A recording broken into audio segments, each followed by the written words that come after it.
Good evening to all. SKPCS academy में आप लोगों का स्वागत है। आज हम लोग साइंस के कुछ महत्वपूर्ण अन्य प्रश्नों को देखेंगे। तो चलें शुरू करते हैं। पहला प्रश्न देखें, नार्को टेस्ट किसकी जांच हेतु किया जाता है? पहला प्रश्न है, नार्को टेस्ट किसकी जांच के लिए किया जाता है? ऑप्शंस हैं झूठ पकड़ने हेतु, शरीर में ड्रग्स का पता लगाने हेतु, खिलाड़ियों द्वारा उत्तेजित दवा लेने की जांच हेतु, या निम्न में से कोई नहीं। क्या सही उत्तर होगा इसमें बताने की कोशिश करें। तो इसमें राइट आंसर होगा झूठ पकड़ने हेतु। झूठ पकड़ने हेतु जो है नार्को टेस्ट किया जाता है। किसी व्यक्ति के मन से सत्य निकलवाने के लिए इसका प्रयोग किया जाता है। दूसरा प्रश्न देखें, पांडु रोग किस विटामिन की कमी से होता है? पांडु रोग किस विटामिन की कमी से होता है? ऑप्शंस हैं B12, B7, विटामिन ई या विटामिन के। तो निम्न में से किसकी कमी से पांडु रोग होता है? राइट आंसर होगा B12 की कमी से। वैसे B6 की कमी से भी पांडु रोग होता है। B6 इसकी कमी से भी होता है और B12 की कमी से भी होता है। पांडु रोग कहते किसको हैं? तो पांडु रोग कहेंगे पीलिया को। पीलिया या इसी को कहेंगे जॉन्डिस। तो इसकी कमी से होता है। वैसे कहानी ये है कि पांडु महाराज विचित्रवीर्य के अंबालिका से उत्पन्न पुत्र थे। पांडु महाराज जो थे वो अंबालिका से उत्पन्न पुत्र थे। महर्षि व्यास के डर से अंबालिका का मुख पीला पड़ गया था, इसीलिए इनका नाम जो है वो पांडु पड़ा। चूंकि धृतराष्ट्र अंधे थे, इसकी वजह से राजा पांडु को बनाया गया। ऋषि कदम्ब के श्राप से ये पुत्र प्राप्ति में असमर्थ थे, इसलिए ये अपनी दोनों पत्नियों कुंती और माद्री, कुंती और एक पत्नी थी माद्री, तो दोनों पत्नियों कुंती और माद्री के साथ वन चले गए। वहाँ कुंती और माद्री द्वारा महर्षि दुर्वासा के दिए गए मंत्र के प्रभाव से 5 पांडवों का जन्म हुआ। तो पांडु रोग इसीलिए जो है नाम पड़ा है। तो पांडु रोग से तात्पर्य किससे होता है? पीलिया से होता है या जॉन्डिस से होता है। और एक हमने महाभारत की आप लोगों को कहानी भी सुनाई पांडु महाराज की। पांडु महाराज जिनके भाई थे धृतराष्ट्र अंधे थे, इसलिए पांडु महाराज राजा बने। इनकी 2 पत्नियां थीं, कुंती और माद्री, और ये पुत्र उत्पन्न करने में असमर्थ थे, इसलिए जो है ये वन में चले गए और महर्षि दुर्वासा के दिए गए मंत्र के प्रभाव से 5 पांडवों का जन्म हुआ था। तो ये कुछ कहानी मिलती है, इसको भी आप ध्यान रखेंगे। तीसरा प्रश्न देखें, BCG के टीके की खोज किसने की थी? ऑप्शंस हैं Calmette Guerin, doctor Paul Muller, Pincus या इवर्थ। तो इनमें से राइट आंसर क्या होगा? राइट आंसर होगा ए, कॉलमेट ग्यूरिन। 2 फ्रांसीसी वैज्ञानिक थे, एक का नाम था अल्बर्ट कॉलमेट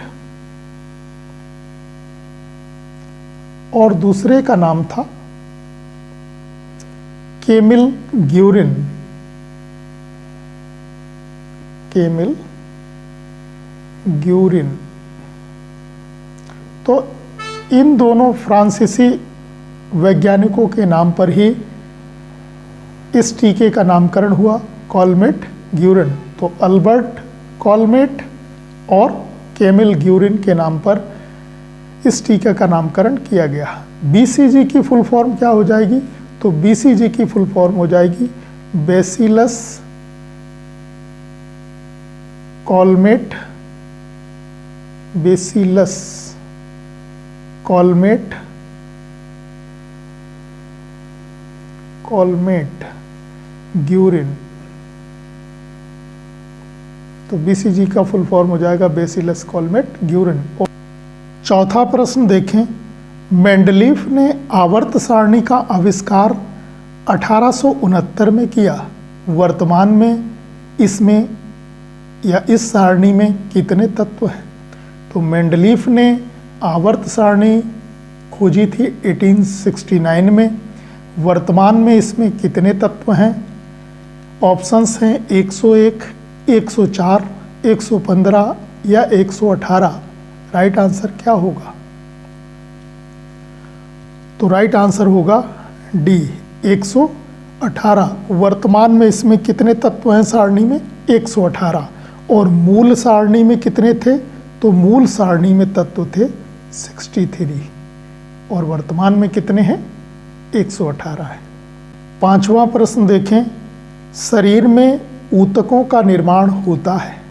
तो शरीर में जो टिश्यूज होते हैं वो किसकी वजह से बनते हैं? वसा से, कार्बोहाइड्रेट से, प्रोटीन से या विटामिन से। राइट आंसर क्या होगा? तो ऊतकों का निर्माण होता है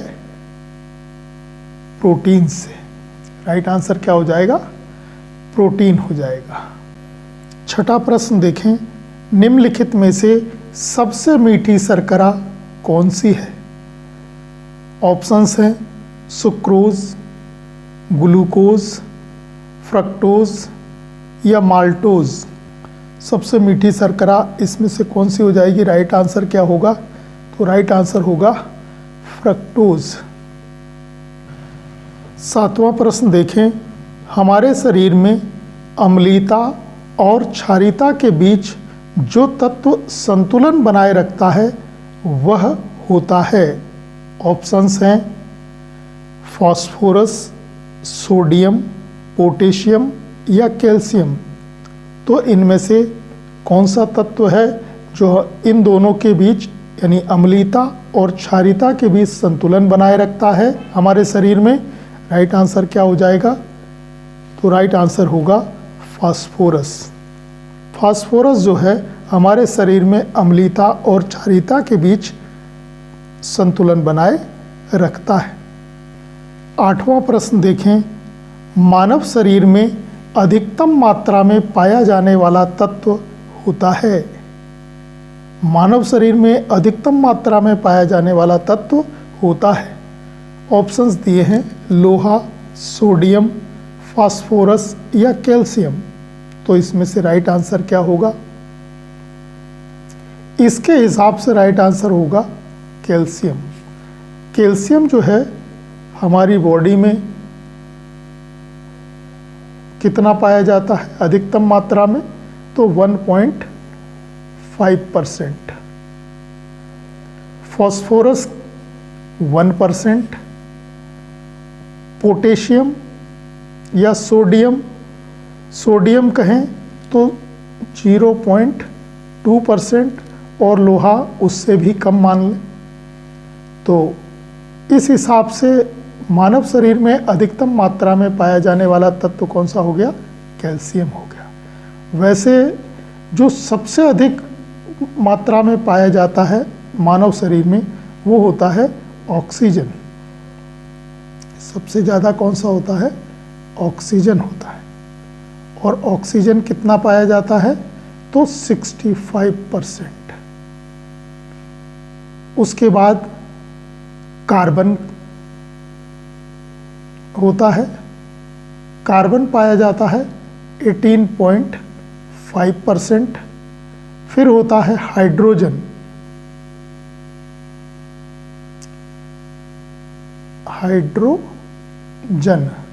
और हाइड्रोजन होती है वो पाई जाती है 9.5%। और उसके बाद होती है नाइट्रोजन। नाइट्रोजन नाइट्रोजन का परसेंट होता है 3.2%। 3.2%। तो ये कुल मिला के अगर इन 4 तत्वों को देखें तो हमारी बॉडी में 96.2% जो है वो क्या पाया जाता है, ये 4 तत्व पाए जाते हैं, ऑक्सीजन, कार्बन, हाइड्रोजन और नाइट्रोजन। और ये वाले तत्व भी, तो इस प्रश्न के हिसाब से राइट आंसर होगा कैल्शियम। वैसे सबसे ज़्यादा कौन सा तत्व, ऑक्सीजन, उसके बाद कार्बन और तीसरे नंबर पे हाइड्रोजन, चौथे नंबर पे नाइट्रोजन। ये भी आप ध्यान रखेंगे। 9वां प्रश्न देखें, निकट दृष्टि दोष को ठीक किया जाता है। निकट दृष्टि दोष को किससे ठीक किया जाता है? ऑप्शंस हैं उत्तल लेंस, अवतल लेंस, समतल लेंस या फिर बेलनाकार लेंस। तो इसमें से कौन सा राइट आंसर होगा? राइट आंसर होगा अवतल लेंस, यानी अवतल लेंस से निकट दृष्टि दोष को ठीक किया जाता है। और निकट दृष्टि दोष में निकट की वस्तुएं तो सही दिखाई देती हैं, लेकिन दूर की वस्तुएं स्पष्ट दिखाई नहीं देती हैं। तो इसमें इससे उल्टा अर्थ समझिएगा। निकट दृष्टि दोष का मतलब पास की तो ठीक होता है मामला, लेकिन दूर का सही दिखाई नहीं देता है। तो निकट दृष्टि दोष में किस लेंस का इस्तेमाल? अवतल लेंस का किया जाता है। और दूर दृष्टि में किसका होता है? दूर दृष्टि दोष में होता है उत्तल लेंस का। तो दूर दृष्टि दोष को ठीक किया जाता है उत्तल लेंस से, और निकट दृष्टि दोष को ठीक किया जाता है अवतल लेंस से। 10वां प्रश्न देखें, लाकजा किस रोग को कहा जाता है? लाकजा किस रोग को कहा जाता है? ऑप्शंस हैं टिटनेस, मलेरिया, डेंगू या निपाह।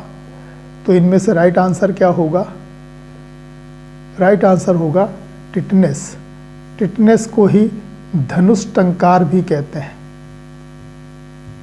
धनुष टंकार, या इसी को कहते हैं लाकजा और इसी को कहते हैं टिटनेस।